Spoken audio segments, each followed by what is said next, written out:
game's not like the old candle. Jerry, that was insane. Mr. Gardner, do we have any assignments due? Paper due like end of October.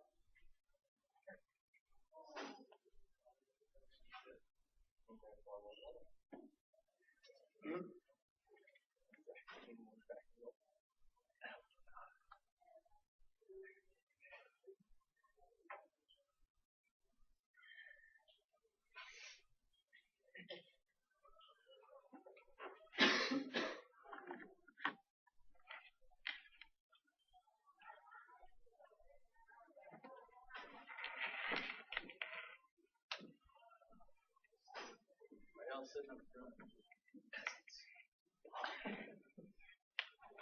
More chill back.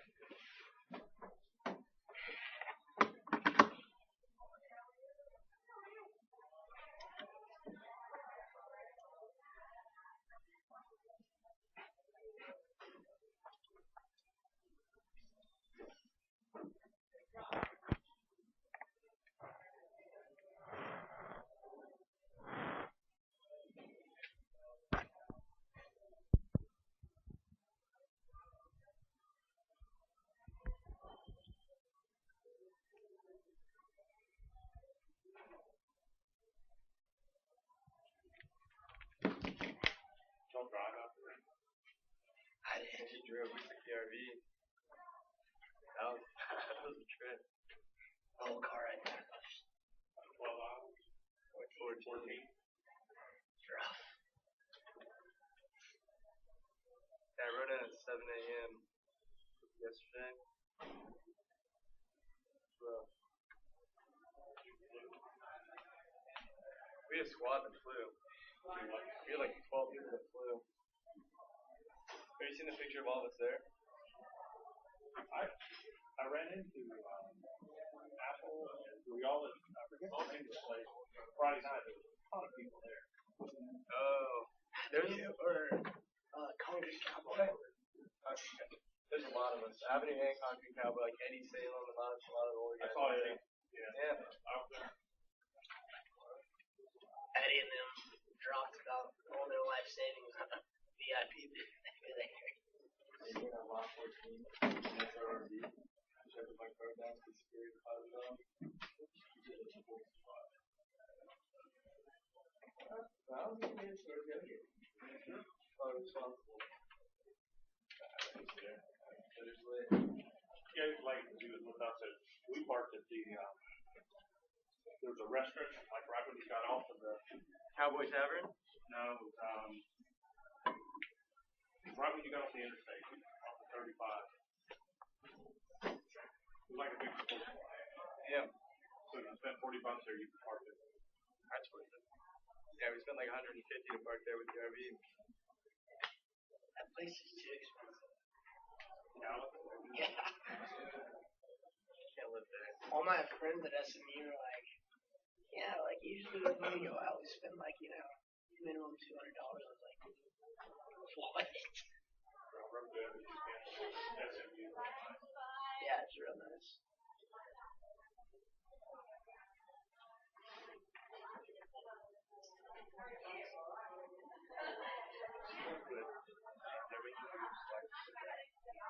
Because it's like, you venture creation. Whatever you do, or you should be playing major league files. Alright, so you played it. How has Florida played Do you really? I don't think You're not going to play there. Got it rained out.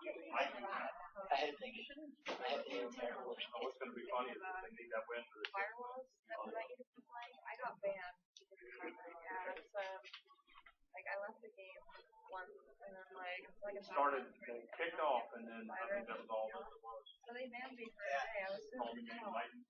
I'm not really good at it. I just play it. I would hate to be like a fan from Idaho. Oh, I'm not. I don't play that often. Like, I started playing this year. I You're the player's parents, maybe. That's it. I feel like some school might reimburse some. Well, they'll get paid anyway. Those little schools come to a place like Florida. $7,000. I play religiously. Partner, should I take you to my fantasy? First round. Sean, I'm taking the sheriff. Hey, Manny, baby. but if you're in that PP, I'm I actually know it's points per PPR league. I think this zombie. You don't catch a lot of passes, they're going to add up quick. She is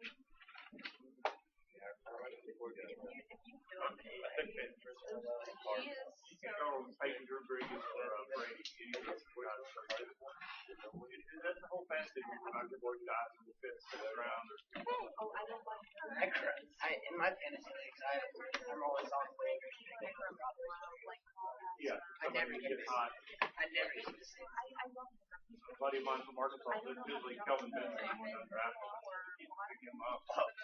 He's Scored a touchdown. Plus, gonna be Carolina has no other receiver. Cam's just gonna figure it out. I hate We sure I've never been. Well, you were missing. You didn't play one receiver and missing your whole grad. The only thing I couldn't do, I couldn't find slides with Set it in there. I like rush them and then I would push up the entire. Oh yeah. So I'm excited. I was like, oh god. Like napping. Too much. Too late. Isn't it?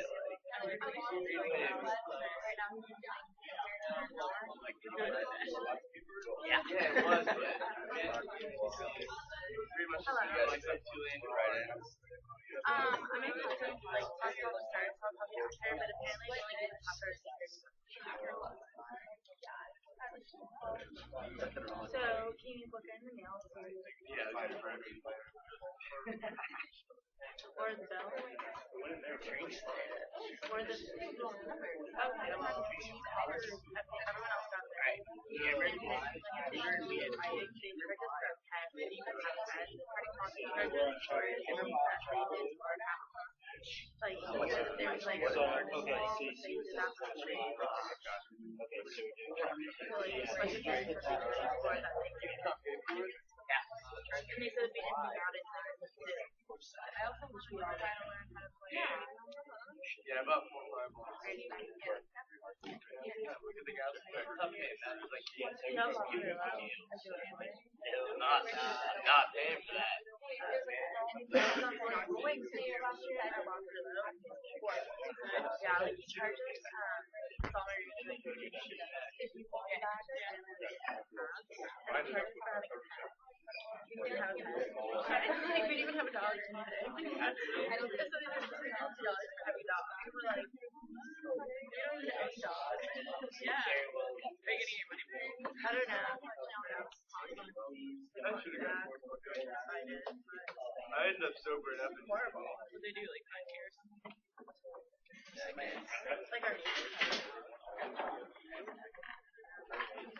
yeah, we just like we used to be called like students in our apartments.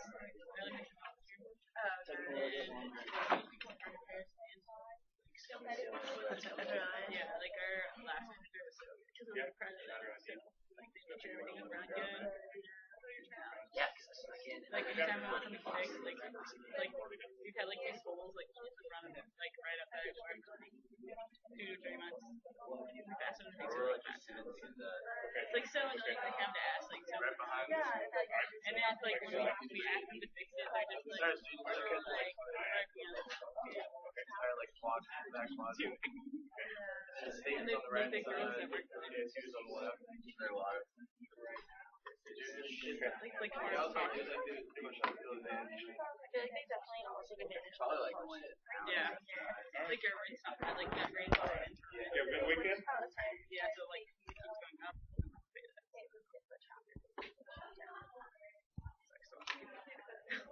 Yeah, they were losing. But I love Like,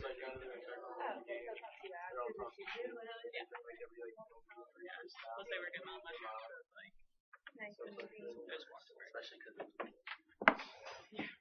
Have to work there. Do you get any games back? Probably not. So I'll probably make a lot of money. Yeah, especially on the Jerseys look good. Yeah. You like them? Yeah. I thought they were ugly, but I have a ticket. you know, I'm not gonna do it. maybe tell me it's like how it's harder for It's just like fun matchups. matchups. Really? I'm on the Yeah, you can't really read it. So like matchups really cover. I go to that thing tonight.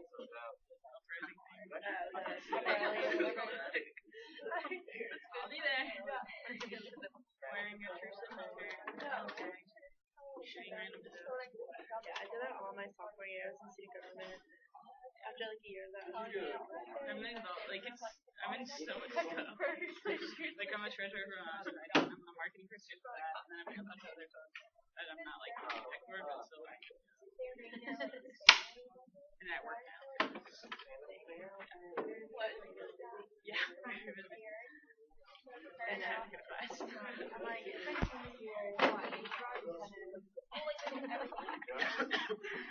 what I've been doing. And then I go to now. Starting next semester, I'm starting winter and I heard golf classes. Golf class. I used to golf too.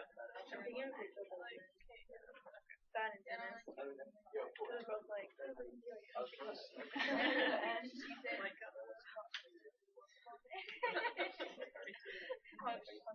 Yeah, I got tired. Really tired running around. No, I feel like that's all you do. My second time ever holding a racket, and I was like, we're walking, like this is great. So much is definitely like don't have to anything so much fun. I don't feel like we're still in a uni garage and not like certain language or like like we're supposed to get on them.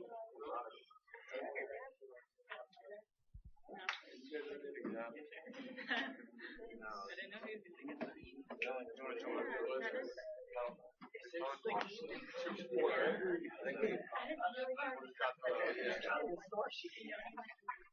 Like the next class. Like, okay, we said we're in three. And everyone's like, wait, what? We all know each other. I was like, no, we know each other. Like, they all know it. And we're like, okay. Yeah. So back, actually, so I thought it was like very nervous.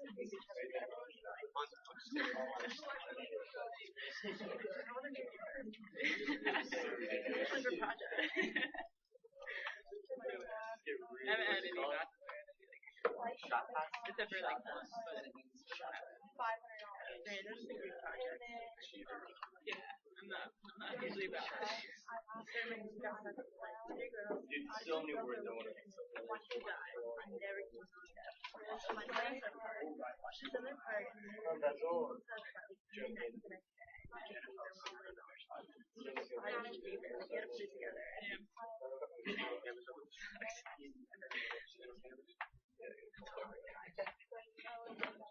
I'm in baby bio. I've been like avoiding taking it. That was like so long. Yeah. It's like me and all the fashion. That's where I'm at. It's so much work. I know, it's just something to do. I don't need to do like video for like 2 years. Like, I'm taking the last one. Yeah. Yeah. I'm in it with Avi and like Maddie Bell. Okay. Yeah, I'm like people. Alright, I'll hear you. Because they're in the same bed as me, I guess. I just like really hate that. No, I'm right here. I got her, like I turned 21. And they were like, oh, why are you your birthday? And they're all like, thank you. Yeah, I kind of was like, why are you lying? Sorry.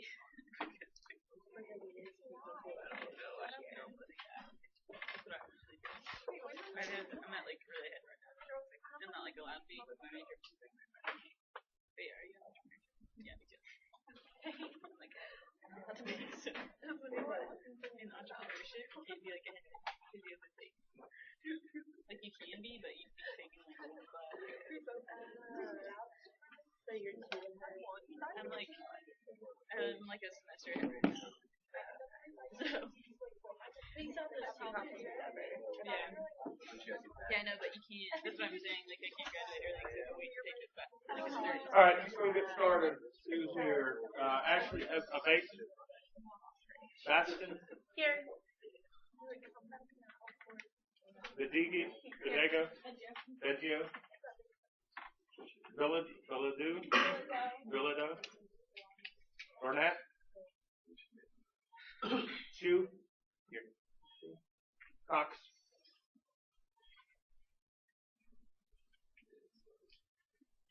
Diagosto. Diagostino. Yeah. Dreyfus. Here. Clayton. Fraley.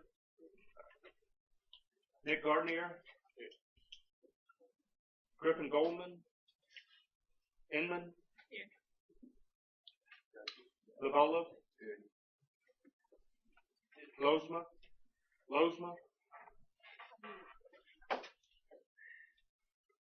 McDonough. Matella. They say that. Militella. Mills. Much easier. Joseph Moran. Nesbitt. Victoria. Christian Owen. Payne. Porcelli. Powell. Puglisi. Buckpop. Jonah. Ramsey. Rents. Short. Doug. Schwartzman.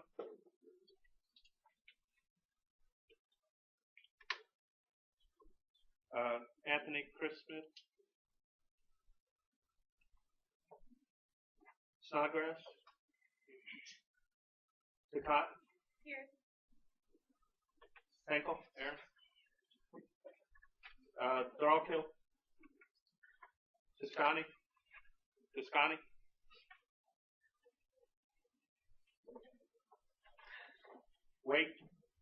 Wait. And Kennedy.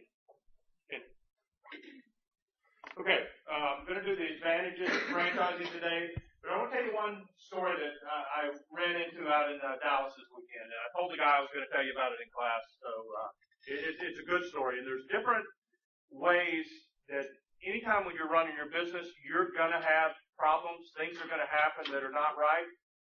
What's more critical than knowing that is how you handle it once the problem arises. So I'll give you kind of two stories. One, I'm flying out of Fort Walton Beach. We get to the airport, plenty of time, and they've oversold the plane. And that's never really a good thing. You guys ever been in that situation? And they ask for volunteers to wait, and if you don't have a time schedule, it's really a good deal because they're going to pay you a lot of money to get on that later flight. But if you're meeting people and have children coming in and this whole deal, you really need to be on that flight. So we get there. I booked this flight 4 months ago. And somehow the lady couldn't bring it's American Airways, by the way. Don't ever fly American Airways. I told them I was going to tell you that too. So my wife and I are the two that get left off the plane. And so finally she gets this little, and they were offering $500 for each of us travel voucher, which, it's $1,000. That's really a lot of money. But I needed to be on the plane. So finally, later on, she gets this little sheet up, and she determines that we should have been on the plane and some other people should not have been. And so she goes, well, I'll go get them off the plane. And I go, don't do that. You're talking about some people going to be really mad. You're seated on the plane, and somebody comes and gets you.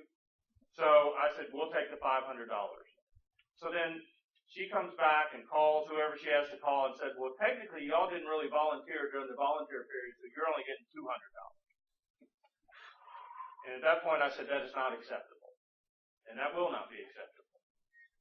So finally got some kind of manager involved, and he ended up at the end relenting, and he kind of made a decision on himself because I said, we did volunteer. At the point in time you said you would take people off the plane, we basically volunteered to not be on the plane. So ended up getting, I have $1,000 worth of airline vouchers with American right now. But my attitude towards American is not good. And all they had to do, it was not going to be good anyway, but had they just simply honored their original, when they make this announcement, we're going to give you $500, and then they tried to come back and say, no, technicality, you're only getting $200, that kind of soured my opinion of the whole situation. Fast forward, Sunday night, I'm at a Fridays, just grabbing something to eat, my wife and my son, and sitting at the bar. Took 30 minutes to get their food out. It took 45 minutes to get mine out, and we're talking an appetizer plate. I mean, stuff you heat up in the microwave.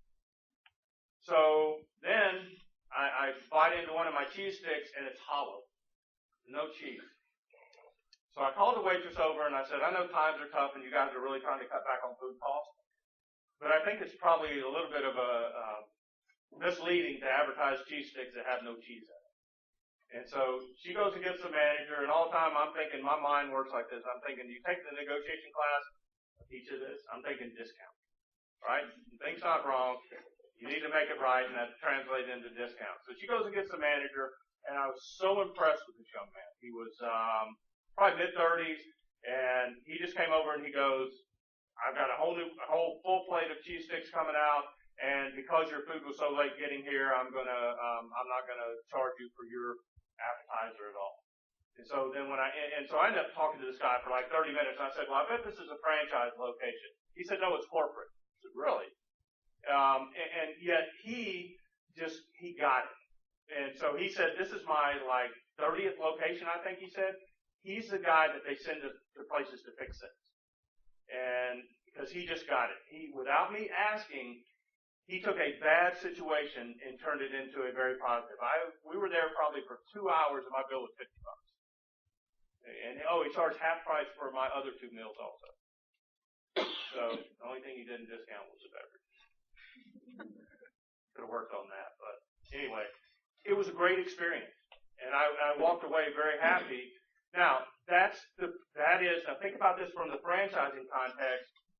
And I had a bad experience there, then I'm probably not going to visit the Fridays here. Well, that's not fair to that guy here because he doesn't own that, but that's the problem you run into. And you also keep this in mind too. When your corporation, if the franchise you guys choose has corporate stores, they're going to hurt your reputation also. And generally, what I found, corporate stores are not run as good as franchise stores because franchisees have a lucrative investment in making sure that those customers are happy. And take it even further, I was in a town of 6,000 people.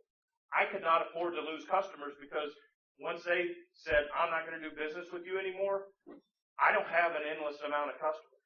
And also, small towns, and it's not just small towns, but small towns, a whole lot more people talk and start talking bad about you. Like I told you, don't ever fly American Airlines. They're evidently bankrupt, and the people that were there, I felt bad for them because they're sitting there getting bombarded.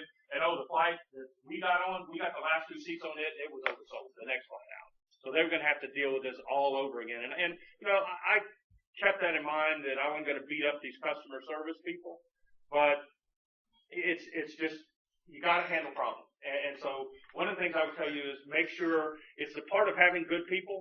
When you have good people, you can empower them to make decisions and handle problems up front. And that's why you got to, because and the whole time the lady was calling corporate to find out if they would honor it, my aggravation level just kept rising versus just having somebody that said, you know what, we authorize 500, we'll give you 500. Problem solved. You did what you said you were going to do. Okay, so the advantages of franchising. It's a better mechanism for selecting and offering incentives to outlet operators and salaried employees. Efficient mechanism for obtaining human and financial resources. I'll go into a little detail about that in a minute. And then it's a lucrative business model, financial returns, and relatively low risk. Why is it low risk for the franchisor?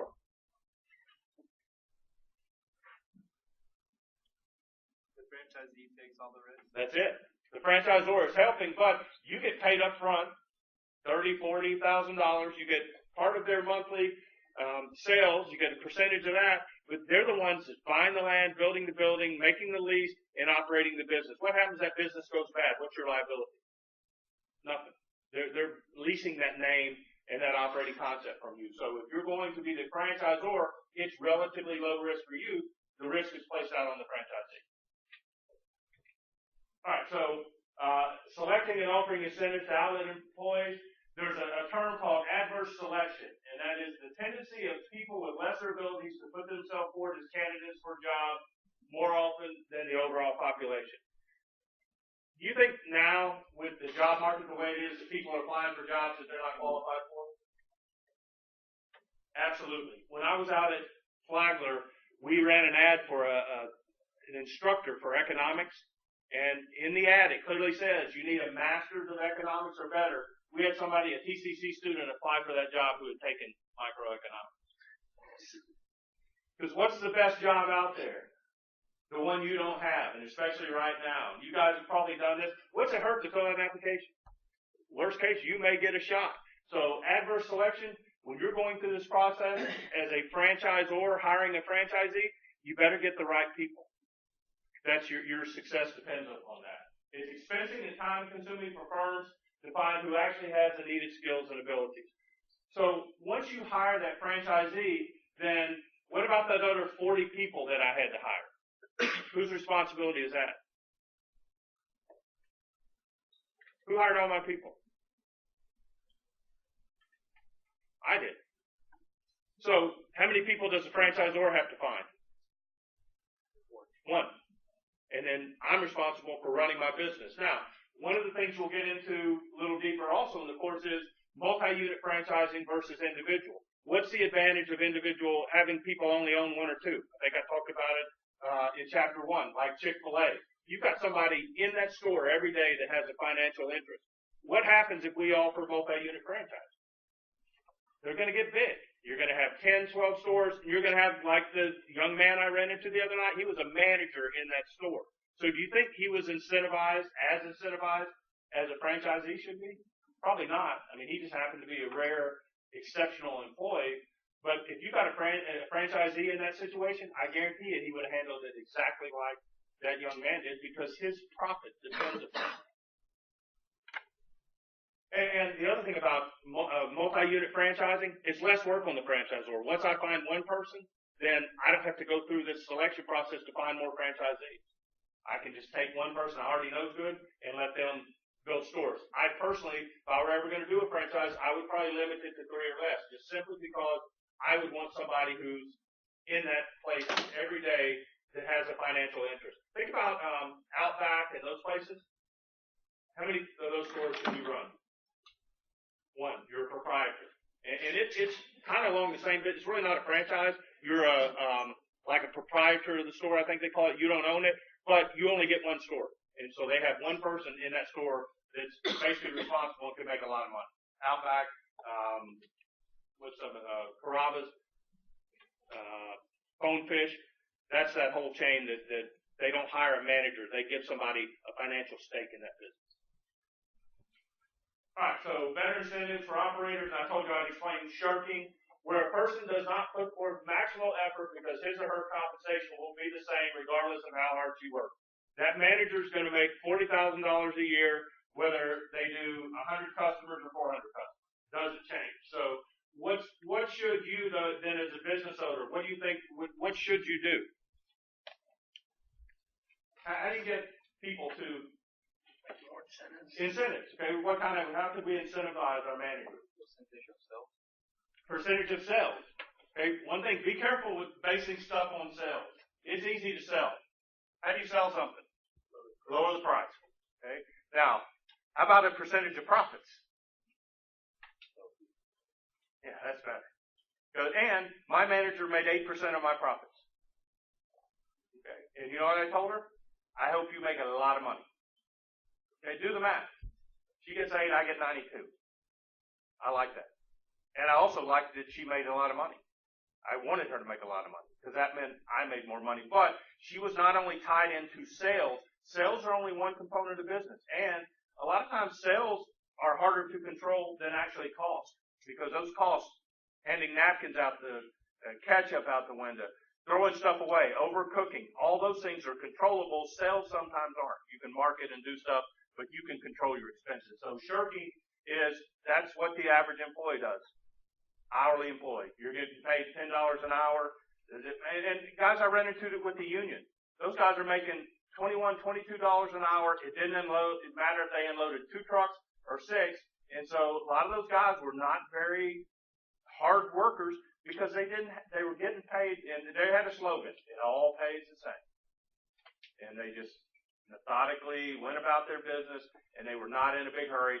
And that's the quandary of paying, and you guys, if you're in some kind of business where you contract out, do I charge by the hour or do I charge by the job?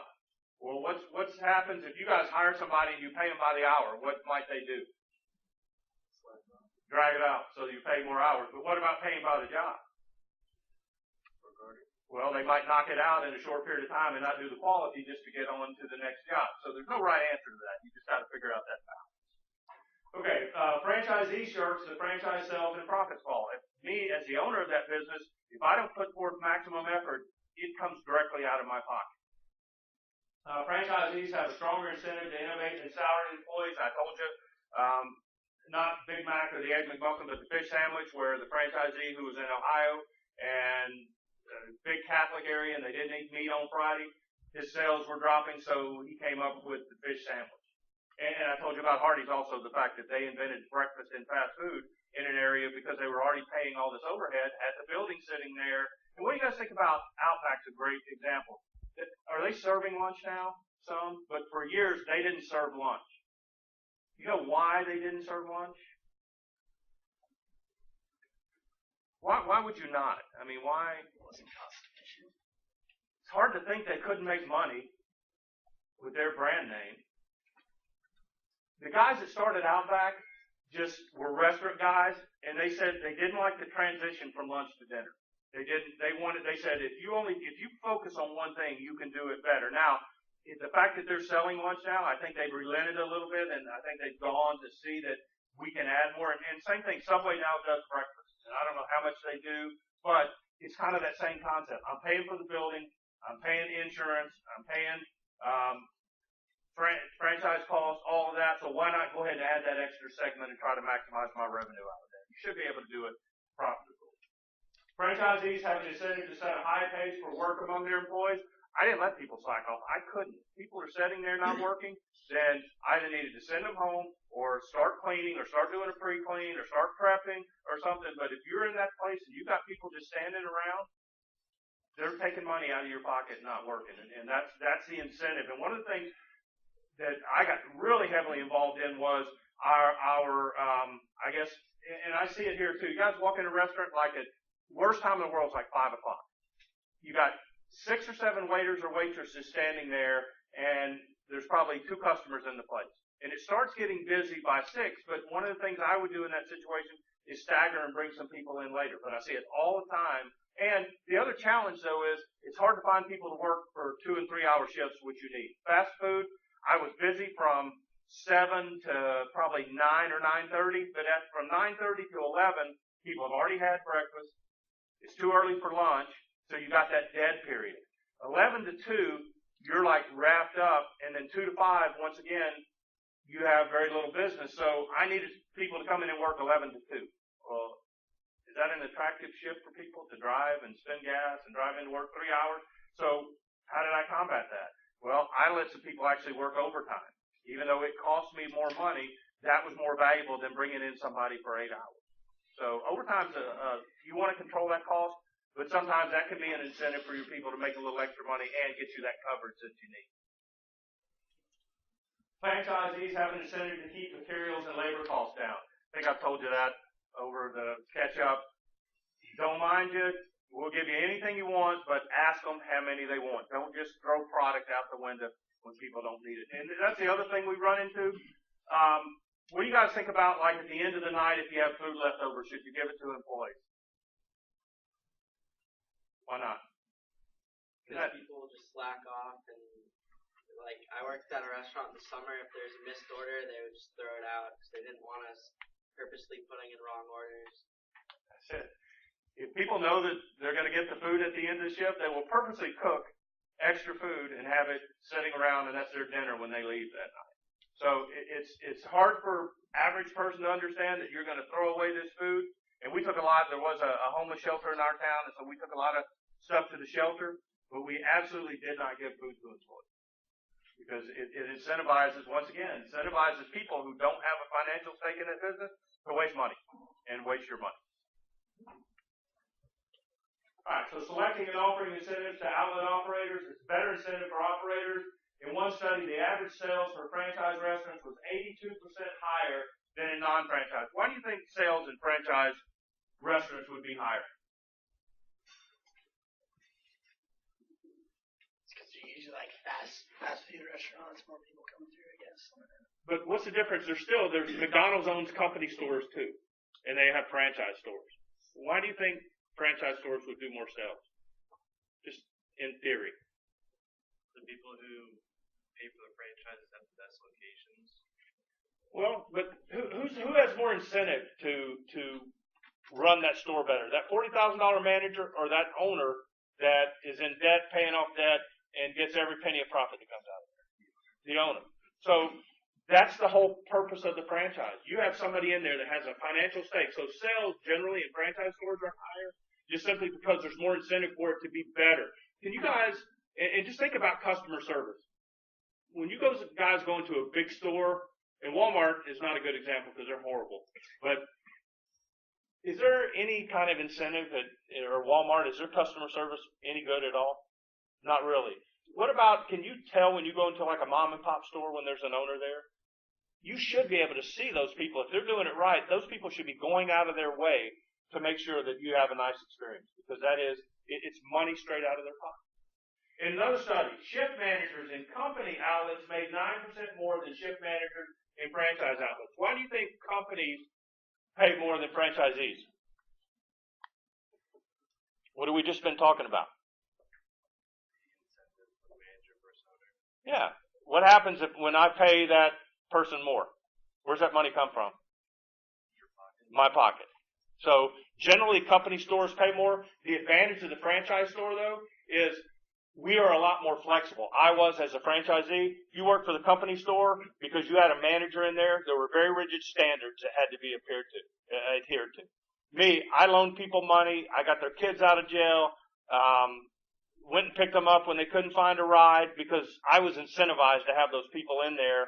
And my managers had good bonuses, but I can't not say I tried to keep expenses down. Now, the way I handled it was my good people, as I found people that were good, I raised them incrementally to keep them. But I was always hiring. And if somebody good came in or somebody I thought was good, then I hired them. And if they turned out to be good, then I just took hours away from somebody who was less. And you can do that a lot when you have a lot of part-time employees. It's easier than when you're hiring full-time salaried people. So generally companies pay more. Plus the companies have a little more resources than the franchisee. Usually it's company owned. All right, so what about bonuses and stock options? Bonuses, the kind of the one thing about bonuses though, it forces people to look at the short term. If I've got something that I can do for this month to make my bonus, I'm going to do that, and that may be detrimental to long-term sales. And this is like an example, not totally like that, but I know I served Coca-Cola products. And so the sales rep, the local guy got to beer. He was pretty good about predicting how much I would need. He knew how much he brought at a time, so I let him just fill my order. I walk in one Friday afternoon, and my storeroom's like full of Coke. I mean, more than I would use in probably the next 2 weeks. Why do you think, and it was near the end of the month, why do you think he delivered all that soda to me that I didn't need? He got a bonus for sales. And so I had to take back the ordering privilege away from him. But that's just a micro example of if you do bonuses, then people are going to react in that short term and not worry about long-term consequences. Now, what about stock in your company? Good idea? It's a good incentive. The problem with stock is when you have a private company, what's the value of that stock? Good question. What's the value of a stock in a private company? You guys know private companies have stock? I had to have stock. It's part of, if you do the sub S, you have stockholders. Well, there's only one stockholder, actually two. My wife, your spouse, has to be a joint stockholder. So there are two stockholders in my company. Could I have given somebody stock in my company? Sure. But what's the value of that? What's the price of that stock? If you buy a stock like GE, how do you determine the price of the stock? Right, on the stock market, right? And it has a price that you can buy and sell that stock for. But what about private companies? There's no value. It's what somebody will pay for it, and it's like a bank. I know my father-in-law owned some bank stock a long time ago, and they sold the bank. Well, what's that stock worth? It's worth what somebody will pay for to share to gain ownership. I know Publix does that with their employees. Why is Publix stock so coveted? Because they're a private company. I guess when you get to their size, that they can have an internal market for that. And do you know how they value their stock? I do not know that. But that's their way of incentivizing their people. And think about Publix, though. What's the difference in Publix and Walmart? Customer service. So, how do you incentivize people? What's the difference in Southwest Airlines and any other airline? Southwest has the best customer service. Because their employees own the company. They get stock. So, stock is a good way. Unfortunately, in small businesses, very small, when I go to sell the company, then I'm going to have to give somebody, if they own 4% of the stock in my company, they'll get 4%. So it's a way to incentivize people, but that person as a stockholder, they have no rights, though, as long as they don't hold the majority. So I would stay away from stock. It's really messy in small companies. But yeah, Publix and Chick-fil-A doesn't. I don't think they do stock. They do more incentives like paying for college and stuff like that. But there's ways you can incentivize your employees to look out for the company's best interest. And stock is one of them. But the franchise, you get 100% of what happens in that store. So that's, to me, is the ultimate incentive. How good I run the store is how much money I make. What did I say? Focusing in bonuses, I mentioned that short term only. Franchisees communicate directly with headquarters, not through layers of hierarchy, and these are advantages of franchising. And so what it says, when I call headquarters, I'm going to tell them the truth and go, hey, I'm hurting down here. Our sales are lacking. A manager may not be worried about that. As long as they're getting paid and sales are down, well, that's just less work I have to do today, less people I have to call in, less people I have to deal with. So when a franchisee gets involved, it's because there's money involved. And franchisees are more likely to tell the truth than company-owned out and politics. Anytime in organizations there's political hierarchy that happens between the layers with a franchise, I'm dealing directly with the franchisee, and all I want to know is how you're going to help me solve the problem. Don't deal in politics. All right, so overall lessons, rely on franchising rather than company-owned when it's difficult and expensive to select people. And rely on franchising rather than company when outlet managers have an incentive to shirk, which is not put forth full effort, or when you want local market adaptation. You get that person that's going to be very creative in that local market, and I did some stuff too. And rural Arkansas is different than New York City. So there's some things that I can do locally to work, but keep in mind, the only drawback is that franchisor has the right to tell you you can or cannot do something when you sign the license agreement. This is, we're going to go over this later, but this is what the license agreement for Hardee's in 1993 looked like. Okay, I don't know how many pages are in here, but it's like a Tallahassee phone book. And that's what technically, when you sign that, which there's 23 sections, and section 23 is the actual where you sign for receipt of it.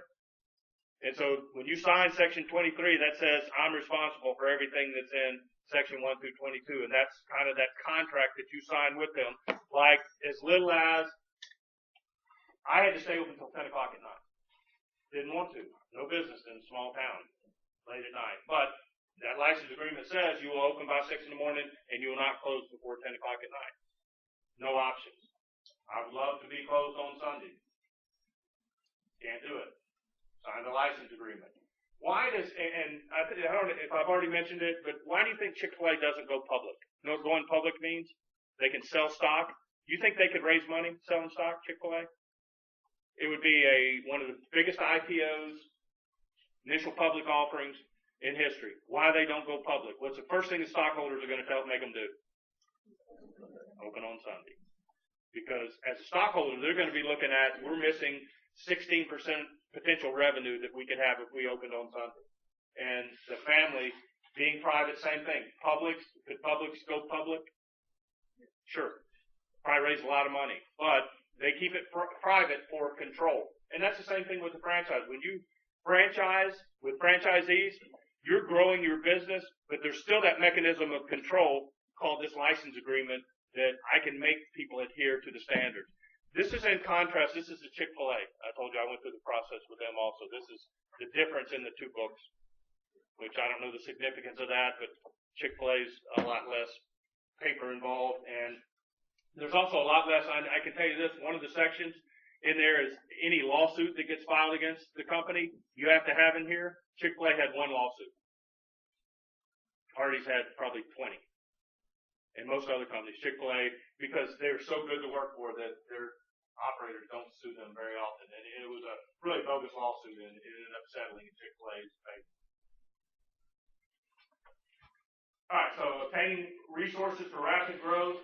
Subway had 16 stores in 74, 150 stores in 80, and now going through the roof. And I think I may have mentioned this. Why is Subway so popular? You can get into a Subway for probably $150,000. It's not, if you rent the building, because that way you take away a lot of that upfront cost. I bought land, built the building, did asphalt, concrete, all your equipment and all. So Subways you can get in probably $150,000 to $200,000.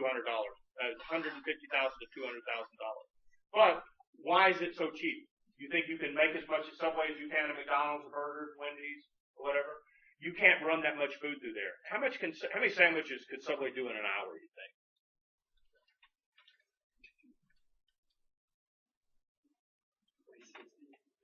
Maybe. I mean, I don't know how long it takes. That'd be one a minute. That's pretty aggressive. And I guess you could have a couple people in there making. But think about that times $5 a sub. It's $300 an hour. I was doing that, and that's for 2 hours at lunch. And let's say they sell some drinks and all, so let's up it to $500 an hour. I was doing in breakfast. I was doing $1,200 on a Saturday, from 5 to 9:30 or 10:30. Because of that drive-through, because I could run that business through there, and because we could pre-prepare food. That's the problem with Subway. You can't pre-make it because people want different things on it. That's part of the operation. You guys Steak and Shake fans? Yeah? They are not a franchise. They are all company-owned, pay their managers very well. All their managers used to have a college degree, but the biggest complaint I hear about them is it's not fast. And I think because they cook to order, right? And that's what they will tell you, we cook to order. But that kind of takes away, to me, the value of that drive-through. To me, the value of the drive-through is people are in a hurry, and you want to come through. And Chick-fil-A does a great job in their drive-through, pushing stuff through. Is Quiznos still in business? Quiznos, I think they do have some stores. They closed a lot of stores. But once again, that's the part of you got to do your research, because you don't want to do business with a company that's not going to be around. You guys know Slotsky's Deli? They used to be one here. Their parent company went bankrupt. It's all now, all of a sudden, you can't get food, can't get supplies and stuff. So you want to be in business with somebody who's stable and reputable people. And there's the guy that's coming in from a Pinch a Penny, and I'll have him talk about it. When he was trying to decide what franchise he wanted to do, he went to a seminar by Quiznos. And he said they were just trying to get you to sign that piece of paper as fast as they could to commit to build the store, and then we'll do the details later. Versus Pinch a Penny, which made him go talk to franchisees and were very methodical about the process. So that would tell me, and that told him enough that he wasn't interested in Quiznos, because we're just trying to get you to sign up for this deal. But look at it once again, competition. Jersey Mike's now, one down here. There's a Lenny Subs. So there's a lot of competition in that field. Firehouse is certainly large in this area. All right, so why seek growth? It builds your brand name, and especially in the franchise, that brand name is critical and important. And even Chick-fil-A, if you look at their map, they're started in the South, and they're kind of going like this. If you went out to Oregon or California, that name might not mean much because there's no stores out there. So that's the other thing. Is this brand, is there value in the brand? Obtaining supplies through bulk purchasing. Very big advantage. I think I told you my food costs, when I did my analysis, were about 30% less than what I could buy, what my competitor was buying for from Cisco Food Systems. Guys, 30%, think about your markup there if you can buy your products cheaper. And then also my equipment that I bought, anytime you buy in bulk, and you guys, I mentioned that term, it's called economies of scale. Anytime you can buy in bulk, price is going to go down. Recover fixed costs such as new recipes. When you roll out something new, if all of a sudden I've gotten McDonald's has 10,000 stores to put it into, you can recoup your R&D costs very quickly when you spread it over that many stores.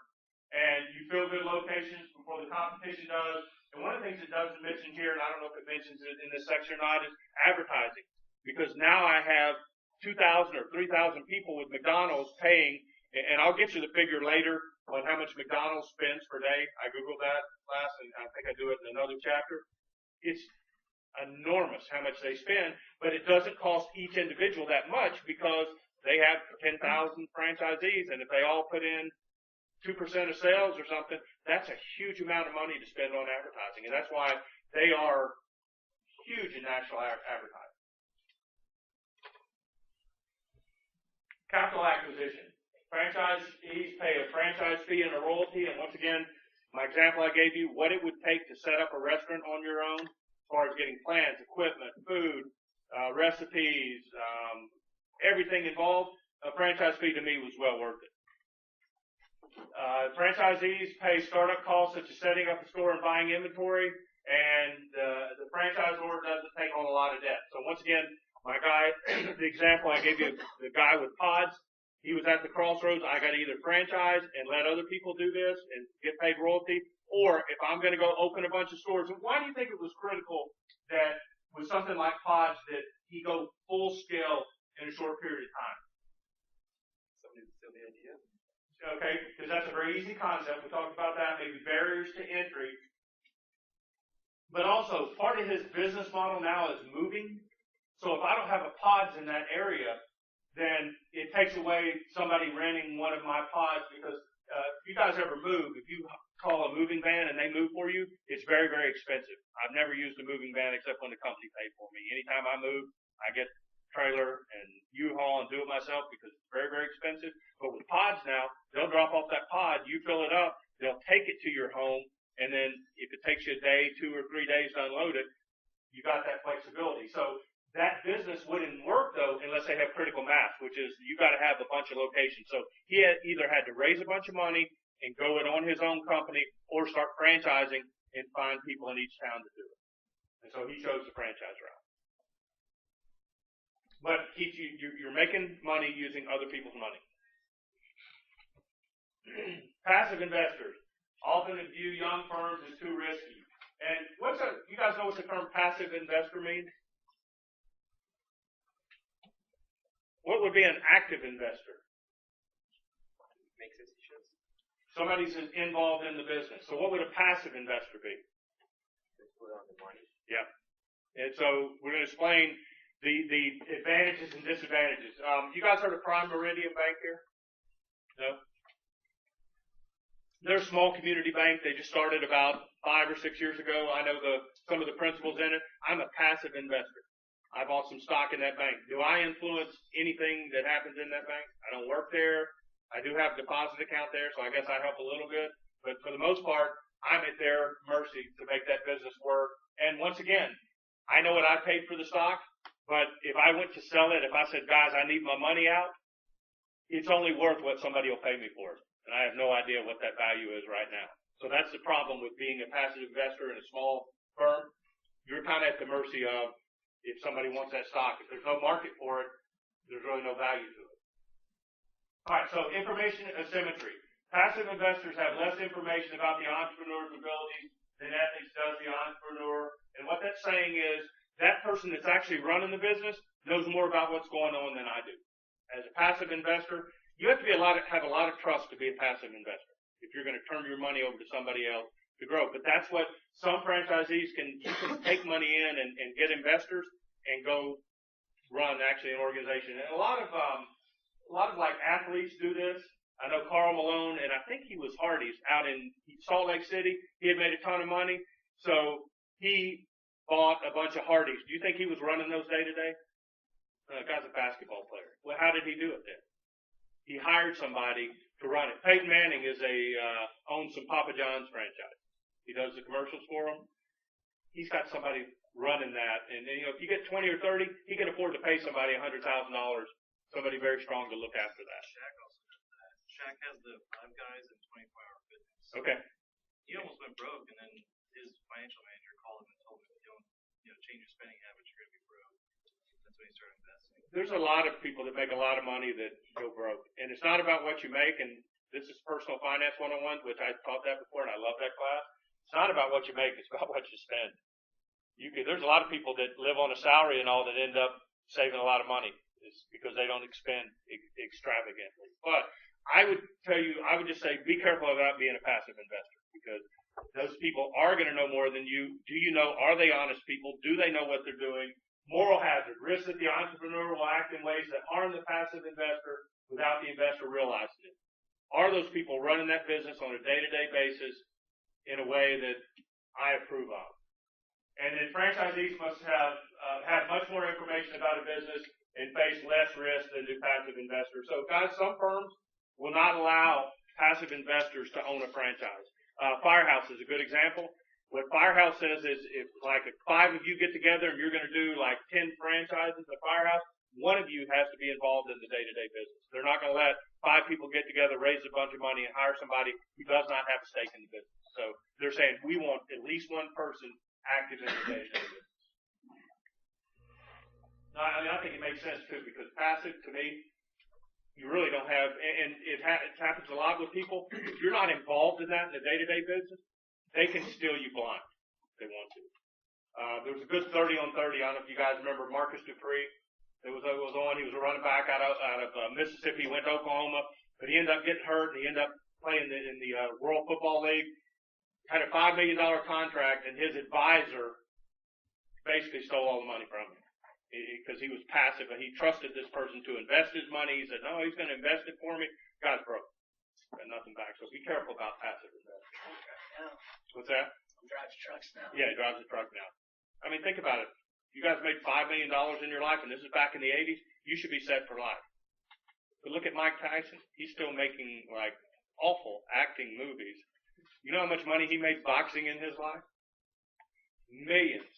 And why is he doing those movies? Because he's broke. All right. Other considerations about capital. Many firms are hard to finance because they have limited tangible assets. My brother's he owns part of a timeshare company. Well, do they have tangible assets? Not really. They have management fees that are associated along with that. What do we mean tangible asset? What's a tangible asset? Land, building, those are tangible assets. So if you're running a service-based business, there's no tangible asset there. What's the business in? It may be you. And that's, once again, how do you value that? How do you value a tangible asset? Land. Get an appraisal. There's going to be comps in the area. It's more efficient to sell franchises than to go public to raise funds and also keep control. What's it take to go public? Anybody of you guys have that in finance class? You got to hire a big brokerage firm, put together all this documentation, so it will cost you upwards of several $1 million just to go through the process of being able to sell stock to go public. So that is very expensive to do that. And you also keep control. What happens when you go public? Who has control, in theory? Stockholders. Shareholders, right.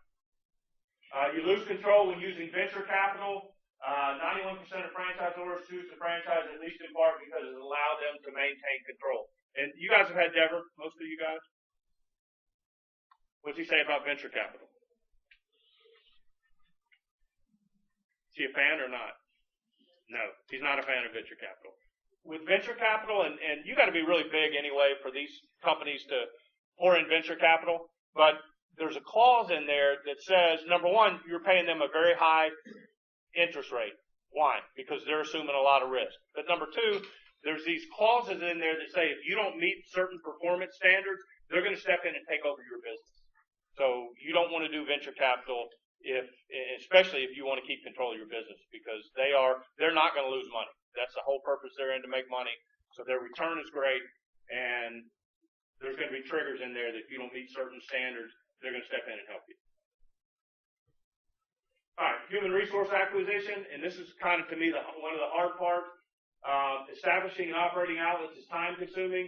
Franchising allows the firm's management to specialize in identifying one person, that franchisee. Then that, in my case, I was in a very labor intensive business.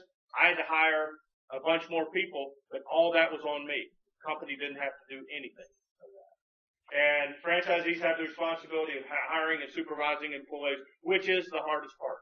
That is, in a day-to-day business, and I think I mentioned this already, where you guys will struggle as young people is in management, because it's a skill you learn by experience and by making mistakes and repetition. So that franchisor, and think about, why are company stores, why is the customer service so bad? Because they're now responsible for hiring a manager who's got to hire 40 people and supervise them, and it's just, people just don't have the ability that most franchisees have. And once again, go back to what I told you first class. You got to have, to even talk to McDonald's, Wendy's, some of the big hotels, you got to have a net worth of over $1 million and usually $500,000 liquid. People like that have proven success in their history, so they're going to understand and know management, how to handle people. It's a lot easier to hire one person than it is 40 or 50. All right, so manager, expertise, and capital. This is kind of like a grid that says, what do I have? And then based on what do I have, what do I need? So if you have high capital and high management expertise, that's a great franchise I want to get into, because I've got strong management, got a lot of money. If you look to the far right, if you have not much money and yet very high managerial expertise, then if I'm in something where, or low capital and high management, that's acceptable to manager scarce franchisor. Then if you go down to the bottom, if I have low management expertise and high capital resources, that's good in a business that needs a lot of money or has a lot of money. Acceptable to capital scarce, no, that needs a lot of money. And then on the bottom, if a place has no management, no money, then you want to stay away from that. That's not a situation that you want to be involved in. So basically it says if you have a lot of management and not much capital, then that's going to be acceptable where we need managers and vice versa for the capital. All right, so look at, you guys know Panera Bread? This is mind-boggling. Look at their application process, what you have to be worth. $7.5 million and liquid assets of $3 million. So who do you think owns Panera Bread? Probably groups of people and rich people. Yeah, you got to be rich to do that. $7.5 million net worth and $3.5 million liquid. I had no idea that their startup. It's got to be a lot of it's got to be the land, the building, the startup. Those are very, very expensive entry. That's going to knock a lot of people out of the ballpark as far as owning a Panera Bread franchise. Oh, and I'll mention another thing too. With when I moved here and had gotten out of the Hardee's business, you guys know Ruby Tuesdays. Ruby Tuesdays was, and they're part company, part franchise, but they were franchising some stores. So I sent in an application, and I was denied because I had no casual dining experience. I just come out of having 4 or 5 successful years with Hardee's. Was one of you guys. I'll show you a film later on. I was one of 5 franchisees recognized at the National Convention for outstanding performance. It's not rocket science. And yet, because I had never worked in casual dining, they refused to consider my application. Had money, had experience in food business, but not in casual dining. Is that something that you can't learn? I mean, you guys go to Chili's and Ruby Tuesdays. How hard is it? It's not brain surgery. It's food. And it's about getting the right people. It's about knowing business. Right, so overall lessons, rely on franchising rather than company-owned when you want to go quickly. That is because I can find people with money in different locations, and they can all be building simultaneously. If I'm growing by myself, what's it going to take for me to start building 30 stores at the same time? That's an awful big undertaking. Rely on franchising rather than company-owned when you want to overcome financial and human resource constraints in the growth of your firm. Okay, so risk sharing. Franchisee capital is at risk. As a franchisor, you're kind of insulated from that. In this statement, franchisors often buy back successful outlets. They can't. I don't know. This came out of the book that is called From Ice Cream to the Internet, and they can't just arbitrarily come and say, "I want to buy back your place." Now, what they can do is if your license agreement expires, depending on what your license agreement says as far as renewal, they cannot renew you if you don't have the option to renew. Now, what also happens is anytime like the one that I closed, I end up closing one of my stores, they have the right to buy that before I close it if they want to. But why do you think I closed it? Why would I close a restaurant? It wasn't making money. So why would they want to buy that? Well, maybe for market share, maybe the company wanted to pump some money in it or something. I don't know. That generally doesn't happen. But the other thing is, when I sold to the guy that bought me out, I had to, once I got the agreement with him, I had to send that to Hardee's, and they had first right of refusal. Based on the terms of the contract I had signed with the guy that bought me out, Hardee's could have bumped him out. And that's all part of your license agreement, which really is kind of irrelevant to you. As long as I negotiate the best deal I can, I don't care if Hardee's took me out or if the franchisee took me out. It really didn't make any difference to me. But I was able to negotiate the deal, but then Hardee's did reserve the right to buy back that store before I sold it to him. So once again, it's very important that you understand all the rules that are in here. And I think I may have mentioned this too, why I sold to a franchisee. He's pre-qualified. So I didn't have to, what would happen if I sold to somebody that wasn't qualified? Or I tried to sell to somebody that wasn't qualified. They'd have to go through the approval process and be qualified. They'd have to have the network requirement, the liquid requirement, go through all the training and all, which I had to go through. And if they're not approved, then they would have to go through that process before they would be approved for sale. So the simplest thing, if you're ever in a franchise business and you think you want to sell, start networking among your brother franchisees, because they're instant. Plus, there's always somebody generally that wants to grow and try to get bigger, and it's an easy out. All right, so earn royalties on sales rather than profits. Once again, Subway example, they get paid on gross sales, percentage of gross sales. The franchisee's profits are really not relevant to them, with the exception, what happens if that franchisee over time is not making money? Well, they're going to close down like I did, and all of a sudden that royalty check goes away. So as a franchisor, you should be invested in the fact that your people, you want them to make money, because if they don't, you don't make money.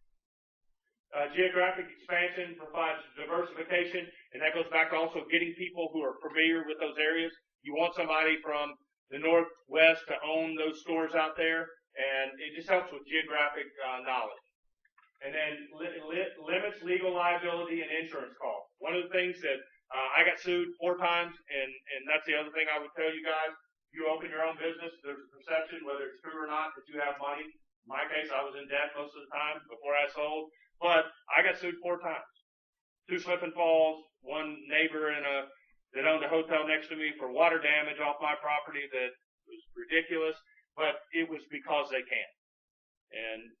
But as a franchisor, then when they sued, did they sue me or did they sue Hardee's? Court.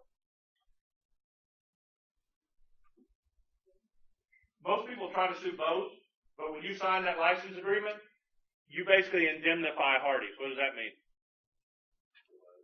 You say, I'm liable. I'm just using Hardee's name. You can't sue Hardee's. Hardee's sent a letter, and because the guy that for the hotel next to me, he sent me a letter and Hardee's a letter. Hardee's sent him one back immediately and said, you can't sue us. We have no liability in this. That local owner's merely using our name. You have to sue him. But here's the other great thing. In the franchise business, they will make you, and you guys should anyway. If you take my managing growth class, I have a guy that comes in, he's an insurance guy. You should have liability insurance. But with Hardee's, they made me have liability insurance because it was very unsettling when you get this letter in the mail saying that you're being sued for $1 million, because I didn't have it. And you know what it cost me to defend that? Nothing. My liability insurance, that insurance company hired attorneys, came, got my side of the story, went through the process, and they handled it. It cost me nothing out of pocket other than my normal insurance premium. So When you guys open your doors for your first business, make sure you have liability insurance, because you're going to get sued at some point. There's a perception that you have money. So that's a way of you passing, as a franchisor, though, you pass that risk onto the franchisee, and also they will indemnify you, saying that, we don't hold Hardee's responsible. Now, could there be exceptions to that? What happens if somebody got E. coli virus in my store? And I buy my food from Hardee's Corp. Then that's going to be a link that's going to cross that indemnification, because it can be traced back to the food product coming from them. Then that indemnification is not going to mean anything, because they're going to be partly responsible for the food process. So it doesn't totally shield you, but as far as the day-to-day actions, then you as a franchisor are not going to be responsible for that. That franchisee that's running your business is going to be responsible for that. All right, return on investments. Finance term, 3 components. Revenue divided by your amount of capital invested plus the cost of generating revenue gives you your ROI, your return. How much money am I making on my investment? So revenues are lower in franchising. Why are revenues lower? What are my revenues in franchising? What do I get paid? Percentage is 6% of sales. Would my revenues be higher if I operated that store myself? How much revenue would I have if let's just say my store, I did $1 million that first year. What's my revenue? $1 million. What was Hardee's revenue from me? It's 4% of my sales. $40,000. So why would I trade in my profit? Let's just say on that $1 million I did, I was running about 16-17%. So I probably made $170,000 that year. So why would Hardee's take $40,000 versus owning it themselves and being able to make $170,000? Would you rather make $170,000? Less work, right? Somebody else is doing all that work, and basically for that 40, what are they having to do? Not a lot. Once they get you started and set up, now you have to have support people, but the more franchises you have paying into that, then your cost per unit goes down, and as a corporation, it rises. So if you want to maximize profit, open your own stores. Don't franchise. If you want to maximize revenue, open your own stores. Don't franchise. But if you want to maximize your return on investment, because what's Hardee's what's their investment in my store? Nothing. I buy the land, build the building. Now, they've got some staff and the part of setting up the corporation and all that. But on an ongoing basis, once those costs are covered, your return on investment for franchising is very, very high, because you don't have a lot invested. Versus if I open my own store, what was my return on investment? Then I look at 170,000 divided by, I had about 750 in, so my ROI was probably about 24%, which is not bad. It's really pretty good. The Firehouse guy told me his average store does about 800,000 in business, but his margin is only about 10%. So that store will make about 80,000. And I don't know, and that's an average Firehouse. I don't know if that includes like your manager salary in there, or if you're running that yourself. So if you're making 80,000 plus paying a manager 40,000, that's pretty decent cash flow in one of those little stores. But they don't serve breakfast either. So think about the additional revenue if they did breakfast, what you can add in there to that. All right, so revenues are lower, but capital costs are much lower. The effect is higher ROI. So if you want to maximize your return on your investment, do a franchise. If you want to maximize profits, do it yourself. Do a company store. All right, so winding it all together, rely on franchising rather than company-owned. If you want to maximize risk, minimize risk. And rely on franchising rather than company-owned when you want to generate high return on investment. By cutting investment and operating costs, you get a higher return on investment, but once again, you don't make as much profit as you could doing it yourself. But that's the trade-off. You have people running it, doing that day-to-day business, and basically you're receiving a check for that just for kind of support. All right, any questions? I was going to mention you guys too. Last year I took my class. It was at 11:30. You guys remember Mama Goldberg that was across the street? I took my class, I had met the guy and he was a franchisee and you guys ever been to Auburn? Mama Goldberg's is like, it's like the bomb up there. It's like the local place where everybody hangs out, busts out. So this guy comes down here, he opens Mama Goldberg. Okay, did he have a good location? What was wrong with it? It was what? There was like E. coli in the strip under. So E. coli. After it was Right gross. next to a McDonald's. But Yeah. people from the street seeing that see about 4 parking spots. Where do you have to? I think there's parking around back and all. And the term is ingress and regress. Getting in and out of that place was not very good. And okay, but he's walking distance to a ton of people. But what do you got to get to across the street? But think about this. This campus, as big as it is, if you're a nursing major or one of those other majors, it's only really closely accessible to the business building and the economics and also it's really not great as far as walking traffic. But I think the bigger thing that hurt was the name. People just, Mama Goldberg's, as big as it is in Alabama and in the state of Alabama and Auburn, that name really didn't mean anything here. So I took my class to lunch over there and negotiated. I think we all got like a deal, $5 for sandwich chips and everything. And like 2 weeks later, he closed his doors. So I ain't taking you anywhere this year. Tuesday made him lose all his money. What's that? Tuesday was what made him lose all his money. It was like all you can drink, a sandwich, chips, and a drink for like super cheap, and everyone would just whoa. Well, I know, but what he was doing, and I understand the concept is when your sales are struggling, what do? You discount. You run some kind of sale to try to get it out to people and get people to show up for that, and hopefully they show up then on regular days and do that. But just my opinion, the quality of the sandwich and the size versus a Firehouse, the quality was not near in the range that. I thought he ran a good business. I just think it goes back, and you guys have heard it in real estate: location. I don't know that was a great location just because it's hard to get in and out of from the street.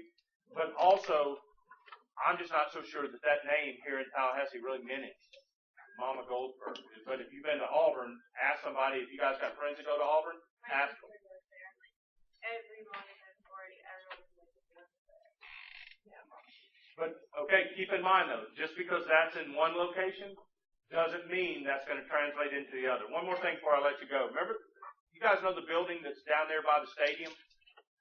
It was a little restaurant that's near that parking garage. Oh, it's only open on game days, right? Yeah, well, how can you sustain a place when it's open 7 days a year? But was that a good location? On game days. Well, think about it. It's walking distance. Once again, for some people on campus, there was very little parking there. Now, 7 days a year, you got a home run. Probably do all the business they can do. But what about the other 358 days of the year? You got to have something that's going to draw people down to that place. And would the right concept there possibly work? Maybe something, but it's got to be something that draws people and something that the name means something. When you open a mom and pop place like that, there's no value to that name at all. So but that's the value of the franchise if you get the right franchise. Okay, very good. See you guys Thursday.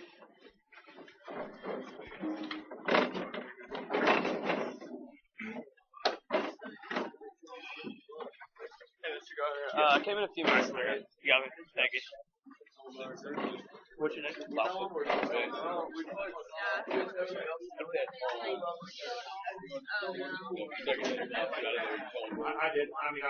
didn't keep track. Rat dog. Valley. We'll live up in like the Upper Manor. Drop out. I'll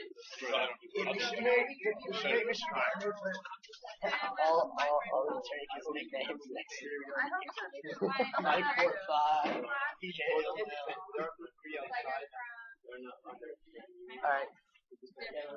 Alright, see you, Mr. Garner. All right, you guys have a good 2:30.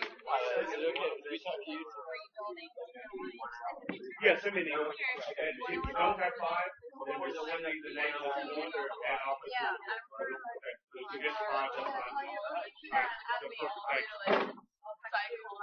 Okay.